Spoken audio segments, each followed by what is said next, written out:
Let me guess, you're on your 4th trip to the paint store and you've tried endless amounts of colors and you still haven't got it right. This is part 2 of a paint series where I'm helping you solve all your problems, picking paint that's perfect for your space.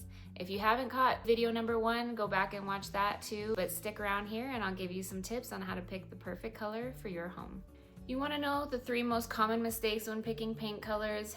First is choosing the color in the wrong light or the wrong context. Second is ignoring the sheen and the texture of the color. And then the third is trying to match photos or Pinterest board photos, things on the computer, things in magazine, to your space without actually testing the paint. So let's dive into those 3 things. I'm going to give you tips and tricks on each one of them, how to avoid these mistakes. So the first one is choosing your color in the wrong light or context. If you saw the first video, I went through this a lot, just in having your house be north facing or south facing, sunset, sunrise, natural lighting, artificial lighting, the LRV, which is the light reflectance value. So if you want more in depth on all of that, definitely go back and watch last week's video, paint series number 1. To go into that in like a little different of a context is just making sure that you're looking at that color in your space. So the lighting that your home gets is going to be very different than the paint store. It's going to be different than your best friend's house. It's going to be different than what's on HGTV. So you really need to have the swatch of the paint in your space. See it in the corner where there's not as much light, on the part of the wall that gets the most light. See how it changes during the time of day. My favorite place to get paint samples from is Sampleize. I will link Sampleize in the show notes. Sampleize, call me. Let's talk about an affiliate or whatever. But I think that swatches on the wall, so Sampleize, you can peel and stick, like an 8.5 by 11 is the actual paint. It's very accurate paint colors. Also, you can go to your local paint store and pick, little cans of paint and paint them on the wall.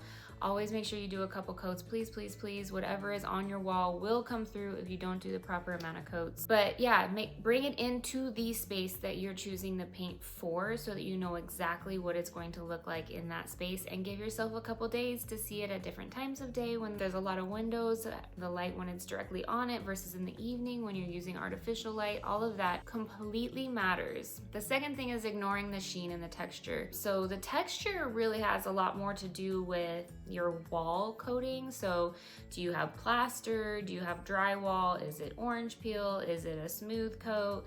Is it a ton of different types of textures? Are you painting a concrete brick? Are you painting, I don't know, there's so many different textures that your wall could be. So the more movement that you have in your wall, the different sheens will pick up on that. So the higher gloss that your sheen of your paint is. So let's step back a second. If you don't know, your paint can go from flat all the way to a super high gloss. So flat being no shine at all, high gloss being like absolutely just shining. So the more movement that's in your wall, the more you'll notice it with your high gloss. It's going to pick up the shadows and the light and the movement in your wall a whole lot. So if you want the movement in your wall to show, then that's great. You can do a gloss. If you have a lot of movement that is more imperfection and you want to hide it, then go flat. The negative of flat that I get the most pushback on is that it scuffs really easily. Now, I have just heard from a friend of mine in the painting world that Sherwin-Williams is coming out with an amazing new product that doesn't scuff, that you can get in a flat. So hopefully I'll get more information on that soon. But I love flat. I have a hand trowel texture on my walls. I like that it has the texture, but I don't want a sheen on my walls. So I went flat, and I just have to touch up a little bit here and there occasionally, but most of the time I just let it be. And I love it. And then I like to do, I like to have flat walls with a little bit of a sheen on my trim, and I do the same color very often. So having the little bit of sheen on the trim, it changes the color just slightly because it reflects the light a little bit more. So it will seem a little bit lighter or a little bit darker depending on how the light is hitting it. So even though the paint is the same color, having a different sheen helps just give a little bit more dimension to the space. So I did a satin on all my trim. It's a little heavier duty as well, so when you're vacuuming and things like that, it doesn't scuff as easily. And then the flat on my walls. So making sure that you're paying attention to what sheen that you're getting. You can always ask your local paint store about that more if you want some more clarity on it. But doing cabinetry often is like from a satin to a gloss. If you're in like a really swanky library or office, you might see a lot more high gloss in those kind of situations versus your standard kitchen. If you have painted cabinets, is gonna typically be more of a satin to a gloss. Again, the more gloss that it has, actually the stronger paint will be, at least in the past. That's how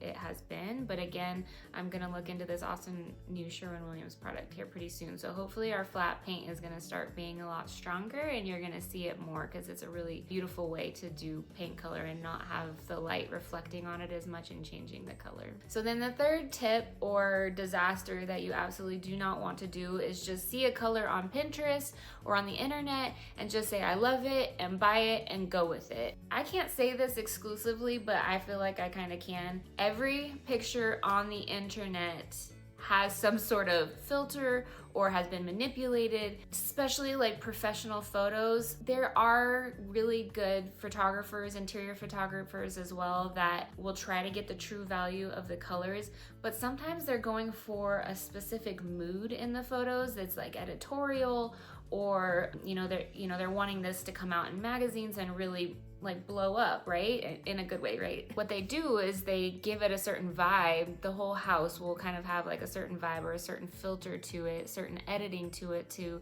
create that cohesive vibe throughout the house, especially if they're showing it through like a magazine as an editorial. They want to make sure that although each room might have a little bit different feel, there's going to be this tone to it that's going to be cohesive throughout. You can fall in love with a paint on the internet.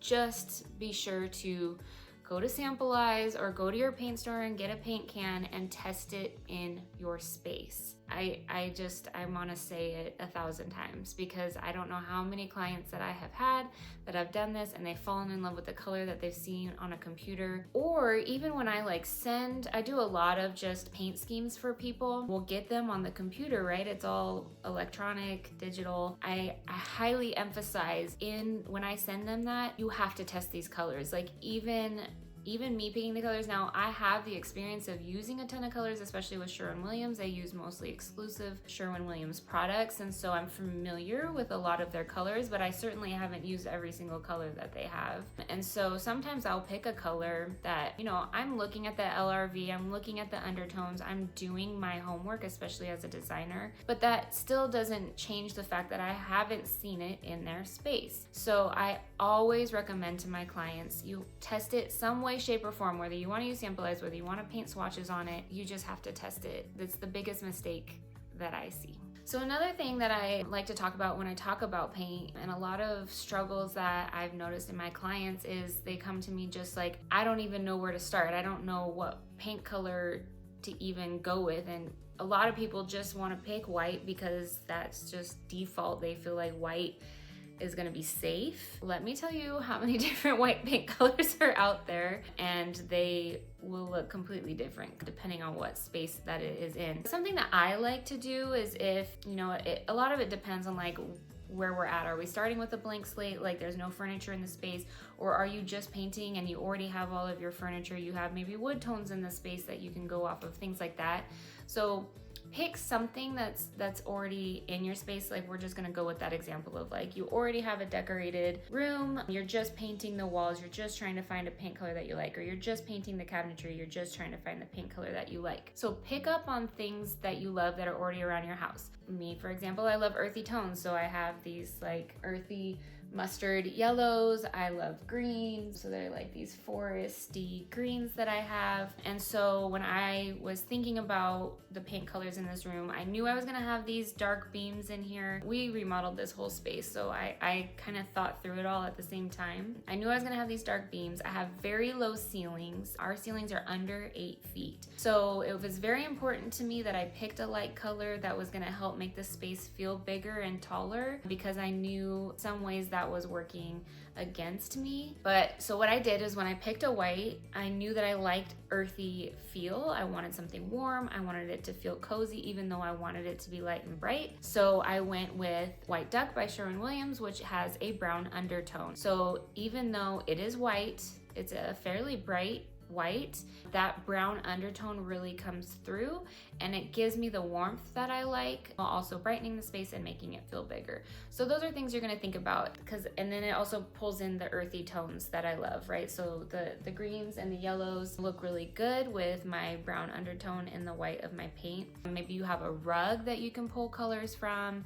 Maybe it's your pillows. Maybe it's another paint color that's in a nearby room that you will see. Maybe if you're doing a kitchen, it's a tile or a countertop that you already have that you're gonna work with. You don't have to obviously match a color. I always just like to say, find what the undertone is. You can find it online. A lot of times Sherwin-Williams website or Benjamin Moore, whoever your paint you want to go with, will tell you what the undertones are in that paint if you look it up. If you have brown undertones already in your house, you have yellow undertones already in your house, you can pick a green that has a yellow undertone. That way you'll much more likely feel like it fits with the vibe of your house. Maybe you have a lot of warm in your house and you want to kind of balance that. It feels a little too yellow or a little too warm. Then you can pick contrasting in that scenario where you have a cool undertone that helps balance out the warmth from the other colors.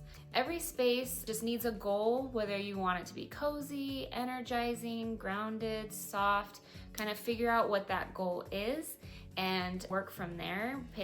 Find a color that's in the space and work from there, and test your paint colors before you paint a whole room. We don't want a million trips to the paint store and sampleize. Again, makes it super easy. They're peel and stick. You can move it around the room.